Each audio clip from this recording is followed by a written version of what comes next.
Good afternoon. I'm Jenny Gibbs.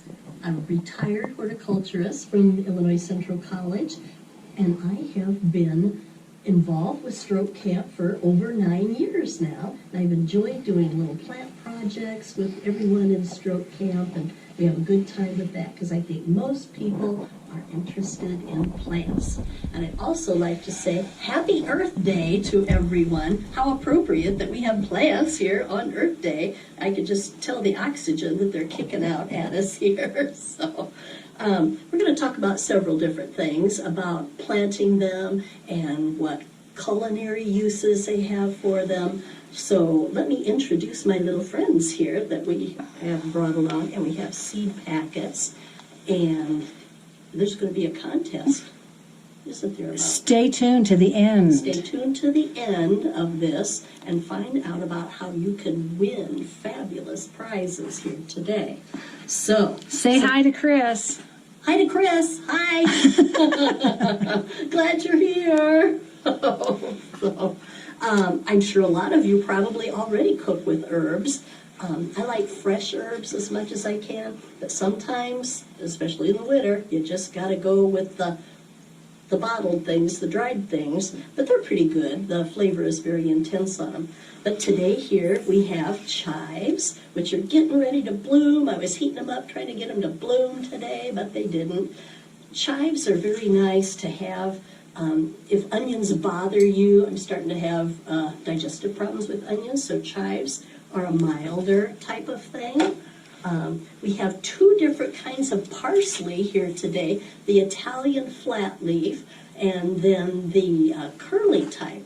Now, the flat leaf has a more intense flavor, and as you might be able to see from there, they're in the celery family, and they are so good in soups and sauces of all kinds, and they're a little bit easier to deal with than some of the curly type. But the curly type is used a lot in Asian cooking, and I also like to use it as a border in the flower beds. It looks so nice and neat. And they're very cold tolerant, so you can keep getting things off of them up until frost. We have dill here, and not only is dill good for the pickles, but, and that smells good, but it's really good in sauces. If you like salmon, dill makes a really good sauce for that. A lot of different dips and things to put on your food. We have here some rosemary, a couple different kinds of rosemaries we have here that are good for rubs on meats. I didn't know there was more than one kind of rosemary, so talk to me, Jenny. Well, there are a couple different kinds. There's a trailing one that really likes a lot of heat, and it kind of stays close to ground, so if you like a little ground cover one. Now, the rosemaries are not hardy in our area. They are not cold tolerant. And so they will either have to be dug and taken in or get a new one every spring. So our viewer here from Texas can probably grow rosemary a lot longer than we can grow rosemary She here. can probably leave hers out all winter long. Lucky them. I found this new one that's name was barbecue rosemary. And I thought, what's so barbecue-y about that? It didn't taste like barbecue sauce to me or anything. But on the website, when you see it, it talks about barbecuing recipes. Oh, I know. It gets a very thick stem on it, and people use those woody stems as shish kebab skewers. And it infuses the flavor of the rosemary into the meat and the vegetables, too. So I learned something new in doing my research for this. We also have Italian oregano. There's a lot of different kinds of oregano, but I think this is the most popular type of oregano, and going good with the basil. A lot of different kinds of basils, and this one's getting ready to need to be pinched to keep him from getting too long and lanky. So I'm going to give him a pinch here. Got to have a good thumbnail for that. Give him a pinch so that it'll bush out more and won't be so tall and lanky that way. But I love making pesto. Pesto is one of my favorite things because you can put it on your pasta. I put it on just crackers and eat it, and that's very easy to make with your classic Italian basil. There's other types of basils too. One of them you might run into is Thai, Thai basil, the Asian type, used in Asian cooking. And it has a kind of an anise flavor to it. It's really very different than our regular familiar Italian basil. So it's kind of fun. So if you look on the labels at the garden center, then you can try one of those, or the Asian type Thai basils. So let's see, last but not least maybe here is lavender. Now I know we think of lavender as soaps and skin lotions and things like that, but it really is good for cooking with. It's good in teas. You can make tea. It goes good with lemon and cakes and cookies, believe it or not, and it gives a sweetness to it. So that's kind of a nice touch to that. Most all herbs have a medicinal use too, and so that's why we are given and gifted with these wonderful plants. Not only do they taste good, but they help our health. And the lavender is good for headaches, and it's good for insomnia also. So you might think about some lavender. These are really nice to put in the ground and have in the ground, but not all of us have great soil in our gardens, and most all the herbs do wonderful in container gardens as long as they have good drainage. And speaking of drainage, we're going to look at some soil and things. If you are going to start these from little seeds, like we've got little seed packets here. I don't know if you can see them. I'm going to close in on you, Okay. Jenny, with my little wheelie cart. Nice little seed packets here. All kinds of different things. So we've got lavender and the parsleys and sage and oregano and rosemary, stevia. That's a real popular one now for the sweetening. Those of us who are diabetic can use that very easily. Chamomile. So if you're going to start these from seed, first of all, a little hint. What I do with my seed packets, rather than ripping the top off, because the name is always on the top. And so I have learned to pack these teeny tiny little seeds down into the bottom and open them from the bottom. And then you can take your popsicle stick or whatever and stick it up through there and stick it wherever you're planting them at. So here's another hint about little tiny herb seeds. And there's no charge for that. No extra charge for No. that hint. Wow. It's kind of like there's never any extra charge for weeds, you know. But it seems like all the seeds from these herbs are so tiny. When you pour them out in your hand, and you will see how teeny tiny they are. And here's a hint: don't sneeze when you've got all those teeny tiny ones in there. So not too many people use catnip themselves, but I have cats at home and had them at work and all, and I don't know if you can see how tiny those. Say, don't sneeze. But what we're going to do with these is I've set up these little cups, which I put holes in the bottom of them. I punched holes in the bottom with my ice pick, about 5 or 6 holes, and you just put them on the top because they don't want to be buried very heavily. Some seeds actually like to be exposed to the sun, and some of them, if they don't want sunlight, then you just want to put a very light, delicate amount of soil sprinkled on them. And this is soil, it's not dirt. Actually, this planting, it's only dirt when you track it in on the carpet. But this planting mix actually has no soil in it.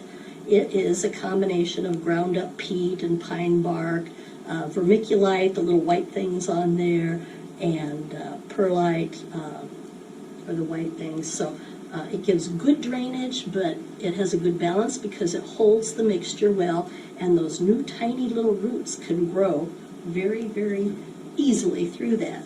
Another trick, if you are going to use these clear type of containers, is to try and plant some of your seeds close around the edge and you can see the roots grow, and the kids love seeing the roots grow. That's kind of nice to do with a bigger seed, even like beans or marigolds, something like that, so they can see the little roots growing. Let's say we're talking containers here. These are good for starting. Some people who like to recycle their different kinds of containers use up that styrofoam. This is my 18 egg pack, and a lot of people like to start their seedlings in the egg container. And what's so nice about this too is it comes with a tray to catch the water from where you have punched holes in the bottom of each little egg cell area. So it's very important to have good drainage for these. They don't want to get overly soggy and wet, even when they're seedlings as well as when they're starting up. Another nice thing about this soil mix is that with the ground up sphagnum peat in it, that has a natural inhibitor for different soil-borne diseases. So when you have your garden soil, you get a lot of diseases in that, and this inhibits those. When you're going to water, and when these are teeny tiny little guys getting ready to start out, you don't want to pour a big cup of water onto the top of them. It works really nicely to give them a nice misting. And so it doesn't have to go all the way down to the bottom at first. And these are nice because you can see how far down your moisture is going. Light is very important after they have started sprouting. Now, you don't really need to put them in the light while they're still down in the soil. But they are going to dry out quickly and easily, so you want to keep a daily eye on those. So we've talked about the different varieties we have here. Another thing about herbs is the majority of them want sun. They want as much sun as they can get. Now, some of the parsleys can take some partial shade. Parsley, partial shade. So, and they want well-drained soil also. So if you've got some raised beds, that's good. If you have a heavy clay type soil in your yard and garden area, you would be smart to go ahead and put these in a large container of some kind. And they look nice and cute and little here, but they're going to get big. So basils can get very big. Another important thing about the herbs, especially with the basils and the oreganos, is that in order to keep the essence of the plant, the taste of it in there, you want to be sure and keep the flowers pinched off of them. Otherwise, once they start setting flowers, the flavor tends to dissipate out of the leaves, so you want to try to And that's keep true them. with all herbs. Yes, exactly. Pinch off the blooms. Unless you want to let your dill go to seed if you're going to make those pickles or anything else you like dill in. So, but with most of them, I don't know, I don't take them off of the chives so much, but because they're pretty, they're that little purple ball of blooms. So, but it's just kind of nice to go along and pinch them and smell them and keep a little piece in your pocket to take out during the day and smell it, and it'll make you so happy, especially the lavender. So, but as you're picking through and taking the tops of them off to keep them full and to keep them from going to flower and seed, and you can hold on to these until they build up, and then you can start making your pesto, or you can dry them. And if you get some of these type of dried things, I know my husband in his barbecuing likes to get these rubs. His favorite one is called butt rub for some reason. But so many of them have all these different herbs in them, and when you dry these, the flavor is very intensified in them too, but I like the fresh. This one is Herbes de Provence. It has the lavender in it. You wouldn't think that lavender would be good on meat and that, but it is. It just does something freshening to it. As we're talking about containers here, I have brought this in because I thought, whoops. The camera crew's not so There we well go. good There right we now. go. I tried to get another kind of soda drink holder, but couldn't get my hands on one. But if you're filling up your pots, it's so handy to have one of these to put them in so that you don't have to be holding them. They don't tip over as readily, and it's easy to use, and it's easy to carry your pots of your plants in also. So I have a question. yes. It's Mary Lee, 6 feet away. What about transplanting? I've had like these size pots, and then I put them in a little bit bigger pot. If I want to transplant, just a little bit bigger pot, a lot bigger pot, or does it not matter so much with herbs? Well, depending on where they're going to be eventually. If they're going to be in the ground eventually, you could probably keep it about this size because you've got a lot of roots in there. This one's going to be ready to go into the ground pretty soon. And when you do go to put these in the ground, you want to tickle the roots a little bit. Tickle, tickle. So that they will get spread out and head out where they can get the most moisture and nutrients in whatever soil you've got them in. Not just if you're planting them in the ground, but if you're putting them in a flower pot container too. So tickle the roots on any of those and they will grow a lot better. Otherwise they tend to stay in that little clump type of thing. But when you go to transplant them out of your little original container, you can put them in something bigger for a while, and you just kind of pop it out. Hopefully it's got a good root system in it by then. I wouldn't take them out too early. You want them to have some good roots to hold them up with.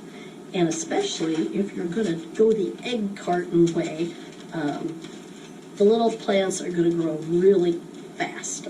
I actually don't use this myself in starting things because they grow up so quickly, so rapidly that they get a little bit root bound in those. But you might want to try it and see what you think with that. And they said well-drained soil, as much, probably at least 6 hours of sunlight a day would be preferable for those. And say all kinds of cooking possibilities. It just feels good and smells good. You can keep some going in the house, in the window, if you've got a nice sunny window for a while. So there are many different neat things you can do with them. So, any other questions, Marley? I don't have any questions burning right now.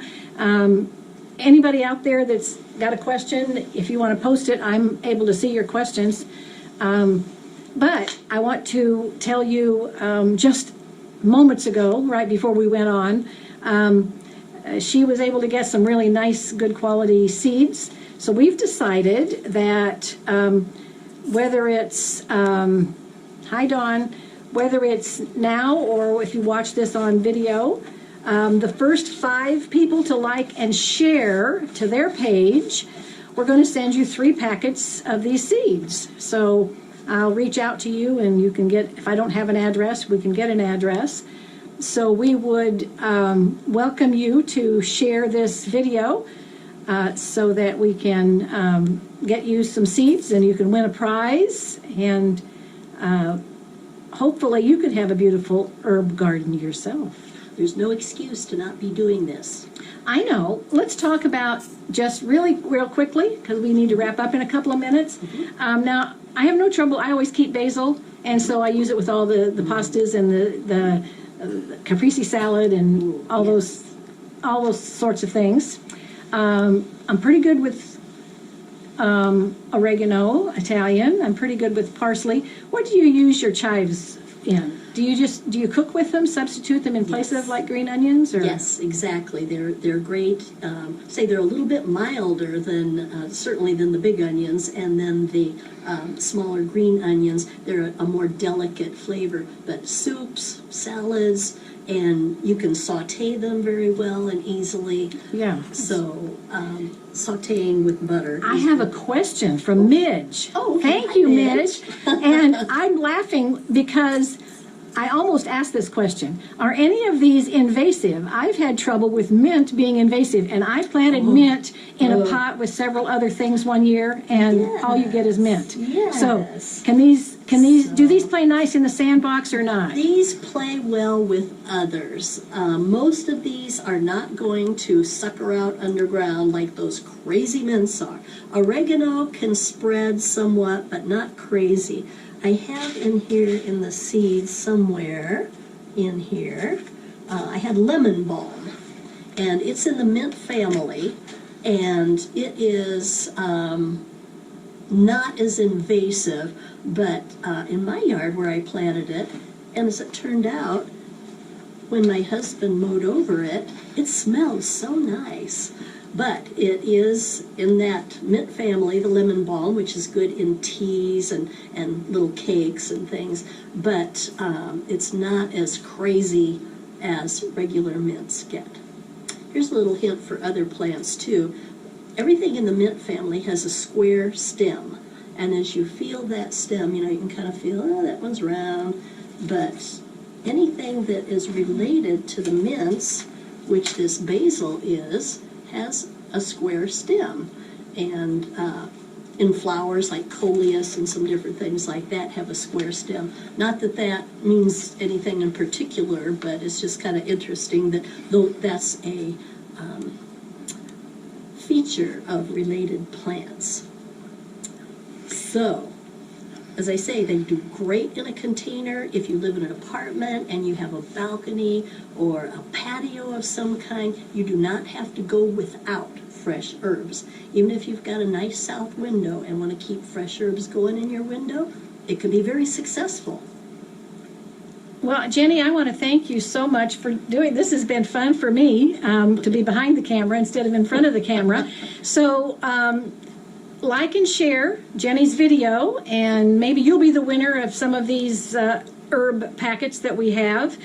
And I also want to let you know that Friday, May the 8th, the Friday before Mother's Day, 9:30 in the morning, Genny's going to plant a outdoor container garden at my house. I have a container that I use every year, and I watched a video last year, and I know that you have to have a thriller, filler, and spiller. That's the categories. So we'll let you know a little bit more about that, but we're gonna plant an outdoor container garden on Friday, May 8th. We got lots of things coming up in the meantime. So thank you so very much for tuning in again, and it's been a good time here with Genny this afternoon. I hope to see you all later on in the year then. Bye now. Bye now.